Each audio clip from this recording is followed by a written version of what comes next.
on Channel 2, we now have Gardener's World. It's now 8 p.m.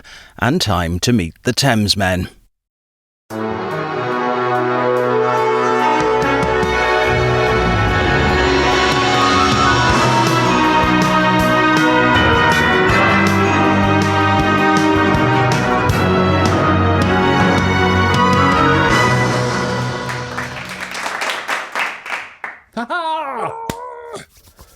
Hello, how you doing, my friend? Good. How are you? And happy Christmas. Happy, as the Americans say, happy holidays. You know, Up here in Colorado, it's happy Christmas. Down in the Bay Area, it's happy holidays. And now, when they say happy Christmas to me, I say happy holidays to them. Now people say. Oh, by the way, I'm George. I'm in Los Angeles. My name's Alex. I'm in Colorado. I'm a immigrant. I'm a pilgrim that has come from the Bay Area. Now I keep getting some people correct me. Go happy Christmas. They go no, it's Merry Christmas. I've always thought, is that right, or is it just that's just them being difficult? Is it happy Christmas or Merry Christmas? Really, it's Christmas. It's just Christmas. I don't want to piss anyone off. I really don't. I'm just saying. I'm just have a nice time. That's it. I don't want to.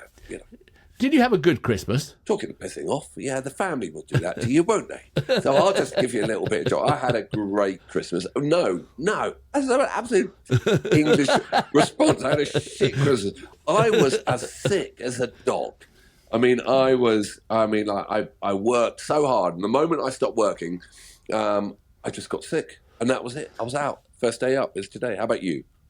It's funny that, you have been working really hard recently, and so probably it's just your body's reaction, like shut down. You've done enough. You're gonna have a break now, So, yeah, and I had a good time. I went up to the mountains. I was skiing or snowboarding, and I survived. Just how was that on your body?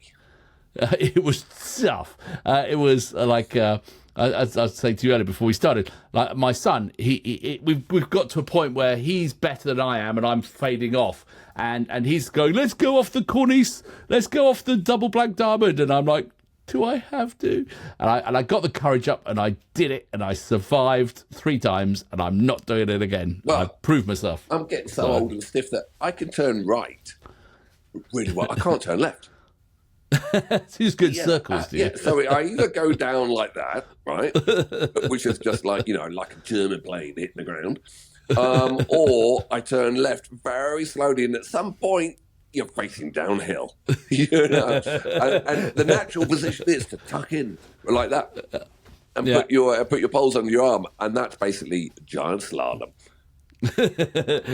No, so it was great. It was a really good time. Yeah. But it's nice to be back in the room, back in the studio, ready to make some videos. Hear some new music. We got a new year coming. New year, new ideas maybe. But no one, just quickly, you put out there, if anyone had a car for $1,000, we'd drive it. No one did. No. Someone actually in Australia said we could borrow their car, but it's a long way to go to borrow a car, and and also, that competition about Tarja, and we were both wrong. It was the poll. What were the poll results in the end? I think I should just pull it up. I haven't got a freaking clue. So, ladies and gentlemen, if you didn't watch it, it was a video that we did about Tarja from Nightwish and singing Christmas thingy. Anyway, exactly. Yeah, we couldn't pronounce the name. We could not pronounce the name. So we asked the poll. Was George correct or was I correct? We were both wrong. So I've got the results for those who want to know. Okay. So there were 3 options. Alex's pronunciation with the J making an appearance somewhere in the word. George's pronunciation with the J is completely silent. And then the third option was you are both idiots. And guess which one was the winning choice? Yeah, absolutely. 75% of people think we're idiots. So there you go. Well, they're not wrong, are they? No. And it wasn't. It was a pretty representative sample as well. There was like 165 people voted, and 75% of them think we're idiots. So nice to know that people respect our efforts here and Well, it's what nice we're to be doing. validated, really. It is. I mean, I think an idiot is a step up from where we often are. So that's absolutely. not bad. I'd take that as a promotion. It's a promotion. Thank you very much, people. Thank you. We're happy with that. We've moved up to idiot stage. So we're still no clearer on the pronunciation because everyone wrote a million different suggestions and we're idiots. So good. All right. And so who buys the sherry and who buys the port? Both. When you come Or up and neither. visit, we're just that's all we drink. Oh yeah. Oh God, that'd be a train wreck. That'd be horrible. All right, ladies and gentlemen, we're going to start this new session off with an absolute classic out there, Canned Heat, Going Up the Country. Now I know nothing about canned heat, which is people go, how can you not know any of these things? But luckily, we've got a whole boatload of notes about canned heat. So should I read them? Canned Heat, before we do that, I know enough about them, and they're very authentic in a manner until they fucking did the Chipmunk song with Alvin and the Chipmunks for Christmas or something. Oh, did and they absolutely ruined their whatever. But Ruined when Christmas? it comes to road trips and when it comes out to, just like, driving in the middle of nowhere, this track has to come on. Ah, okay. So the video will be from Woodstock in '69. 69. This is them playing at Woodstock, I think. Yeah. So should I Yes. shall I read the notes? Yeah, that'd be great. So the song "Going Up the Country" by Canned Heat is a blues rock anthem that expresses a desire to escape the urban environment, embrace a simpler, more natural way of life in the countryside. The lyrics convey a sense of yearning for freedom and a rejection of the constraints of city life. Well, that's kind of like your story right now, isn't it? Exactly. Yeah, you're Canned Heat. The central theme is the idea of leaving the troubles and stresses associated with city living and heading towards a more peaceful and idyllic existence in the country. The title phrase, going up the country, itself suggests a journey or migration from one place to another, symbolizing a shift in lifestyle. Musically, the song is characterized by its upbeat and infectious boogie-woogie rhythm, featuring a prominent flute riff played by Alan Wilson. The song gained particular prominence after Canned Heat's performance of it at the Woodstock Festival in '69, which is one we're going to see, where it became an anthem for the counterculture movement of the '60s. Overall, Going Up Country is not just a musical composition, but also a cultural statement that resonated with the spirit of the time, reflecting a desire for a change and a return to the more authentic and natural way of life. Great. Well, here they are in '69 at Woodstock with the performance.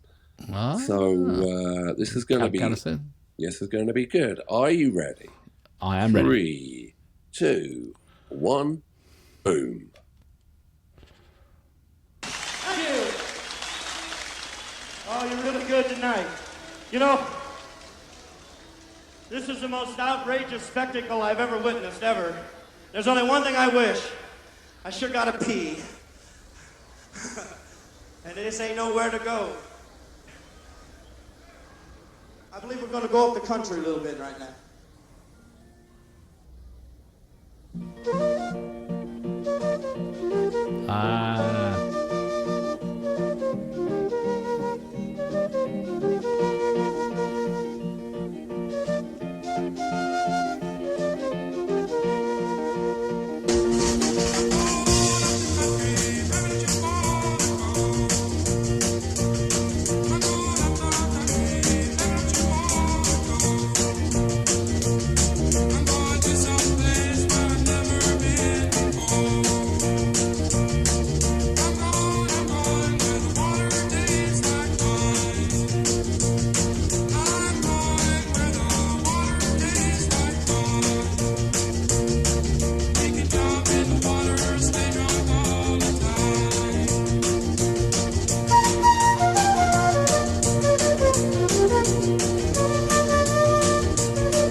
I love that bass.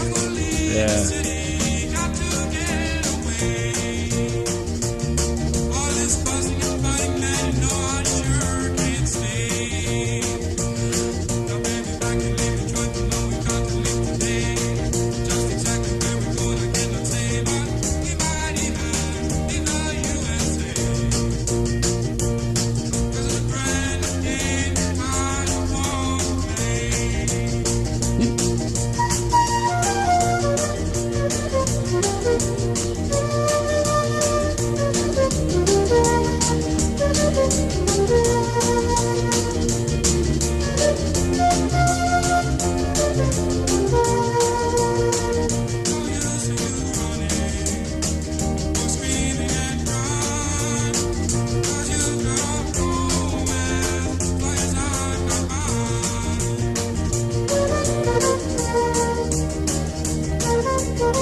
that sounded amazing. That was great. Was that the actual Woodstock recording? I mean, the video was something else, but the video sounded I know that was a Woodstock recording of it. It was great, huh? Oh, it's incredible how good it sounded. It was just like that flute playing and his voice. It was just like, I don't know, it just unique and so pristine and what a great track. Absolutely brilliant. I was watching it. I was watching the video and I was just thinking, it was so, there were no cell phones. You could, when you left home, no one was tracking you. You could just get up to sketchy shit. Yeah. It was, and that song just, with peace and love in there and anything's possible. And it was just great. It's definitely, we've lost something in our world, I think, the ability to get lost and go. And I think, talk about going back to that idea of having a car and driving it across.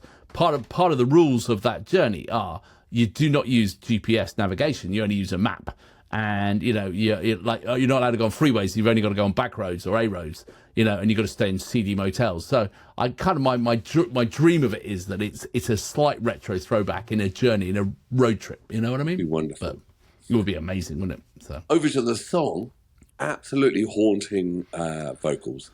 Great hook on the flute. The bass just trundling along, and it's just a great little boogie swamp song of freedom.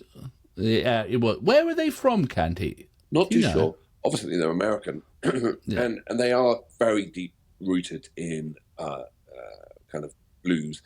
There is an amazing album I recently came across, Hooker and Heat, John Lee Hooker and Canned Heat. And it's just so authentic. It's so good. Ladies and gentlemen, go and listen to Hooker and Heat. Oh, okay, that sounds pretty cool. Well, I pretty amazing. But I think we got to see, is it a banger or is it a wanger? Wanger.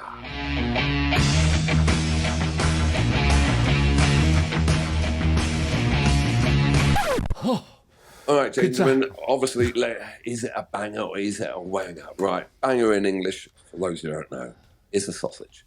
Mm-hmm. So, we automatically go to the sausage scale. Mm-hmm. So, George, is it a banger or is it a wanger? What sort of banger is she?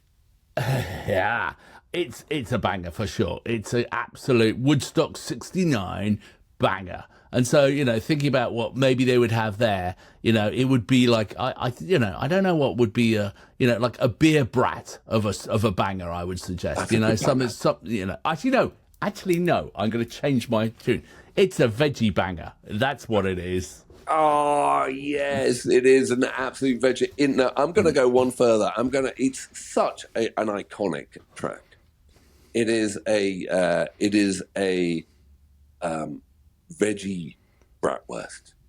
Oh, you steal my thunder, sir. Oh, no, sir. I join your thunder.